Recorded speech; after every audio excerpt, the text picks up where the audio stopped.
Mind the interruption. I just entered an SD card. Al-Qaeda is winning the war in Yemen. The war in Yemen is one local winner, Al-Qaeda.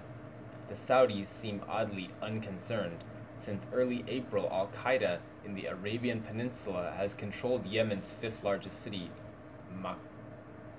Mukalla, and much of the surrounding government Haradrawat.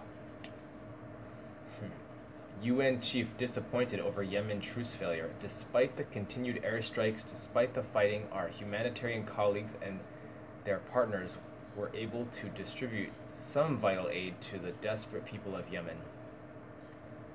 Iran and world powers inch closer to nuclear deal. Officials from Britain, China, France, Germany, Russia, and the United States met in Vienna early Tuesday morning without Iranian officials present. The meeting lasted about an hour. Draft nuclear deal calls for access to all Iranian sites. UN inspectors would have access to all suspected Iranian sites, including military ones, under a draft nuclear deal that 6 major powers and Iran are working to finalize on Tuesday. Secret state of Iran-US relations since the 1979 revolution. Iran's attitude to the United States is like someone pinning for a former, perhaps abusive lover. It was declared its contempt, but also longs to again be a partner. And as is often the case, the line dividing the hate and love is a thin one. Afghanistan's suicide bomb kills 33 near former CIA base. A suicide car bombing kills 33 people, mostly women and children, near a base in Afghanistan. The bomber detonated explosives at a checkpoint near Camp Chapman, formerly used by the CIA.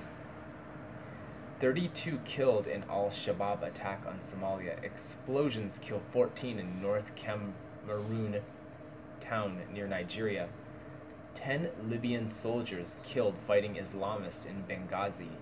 Libya, 5 elderly men among 7 killed. Tunisian forces kill 3 senior leaders of insurgent group.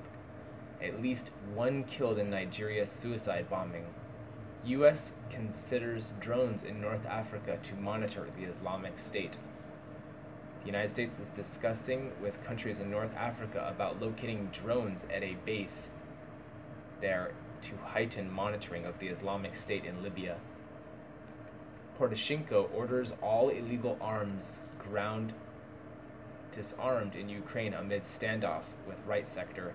Ukrainian President Petro Poroshenko has ordered security forces to disarm all illegally armed groups in the country following a deadly gunfight involving the right sector ultra-nationalists and the police in the town of Muchajevo.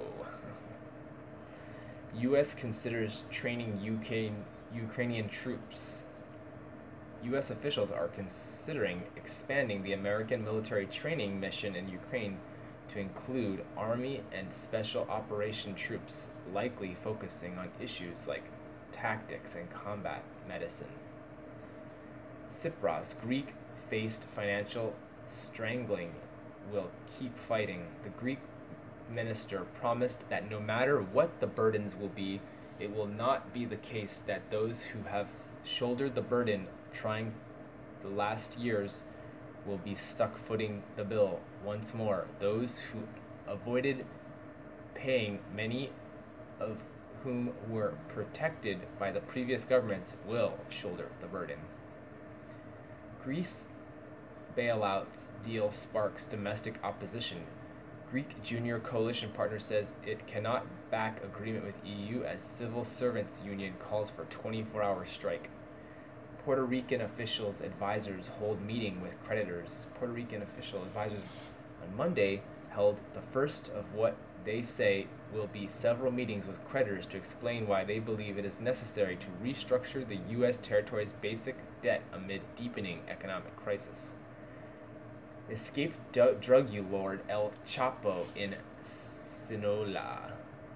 It should be of little surprise that Mexican drug lord and leader of the world's most powerful Sinaloa narco-trafficking cartel, Joaquin El Chapo Guzman, has escaped jail under dubious circumstances for the second time.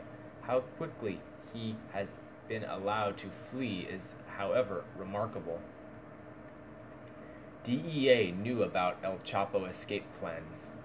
A shocking new report suggests that the officials from the Drug Enforcement Administration knew about the escape plans plotted by the top Mexican drug lord and his allies. U.S. torture report. Psychologists should no longer aid the military group, says a representative for the U.S. largest professional association of psychologists, which is in the throes of crisis after independent review found it to be complicit in torture, has said psychologists should no longer participate in U.S. detentions and interrogations. Massachusetts man charged with terror plot accused of planning to attack bar. An FBI affidavit filed in the case notes of the defendant has a long history of mental illness and that during the past 18 months he become obsessed with Islam. New York City to pay Garner family $5.9 million in choking death.